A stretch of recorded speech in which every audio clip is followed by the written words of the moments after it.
Hello, आज आपण गोल फळं कसे करतात ते पाहणार आहोत. हे फळं अमावस्येला किंवा पोळा असल्या की खंडमळण्याला आमच्या इकडे करतात. तुमच्या इकडे करतात का? आता बघा मी कसे करत आहे ती.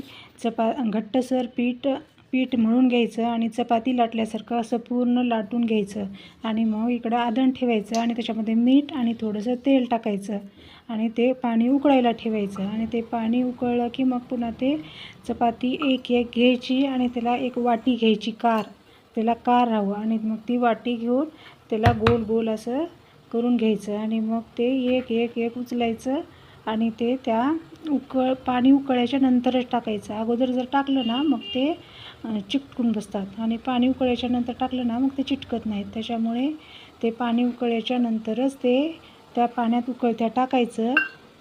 आता बघा मी कसं करत आहे ते उकळत्या पाण्यात टाकायचं.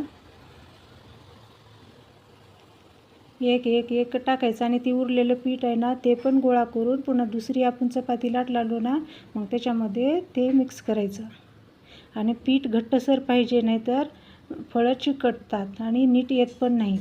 आणि सगळं गोळा करायचं आणि परत दुसऱ्या पिठात मिक्स करायचं आणि मग ते पाणी उकळलेल्या पाण्यातच टाकलेलं असते आणि मग झारं घ्यायचं आणि ते थोडंसं शिजलं की मग ते असं कोणत्या तर जाळीत काढून घ्यायचं.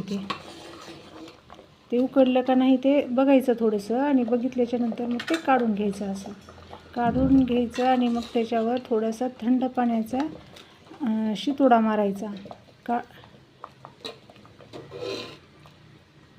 काढून घेतल्याच्यानंतर थंड पाण्याचा शितोडा मारले ना की मग ते सुटसुटीत होतात, असं चिटकून बसत नाहीत एकमेकांना.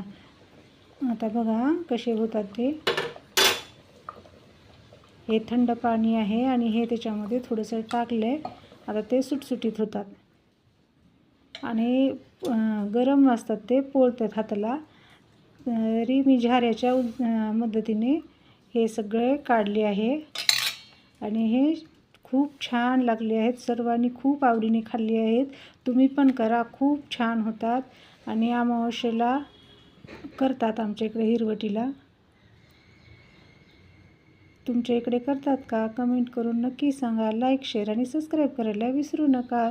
धन्यवाद.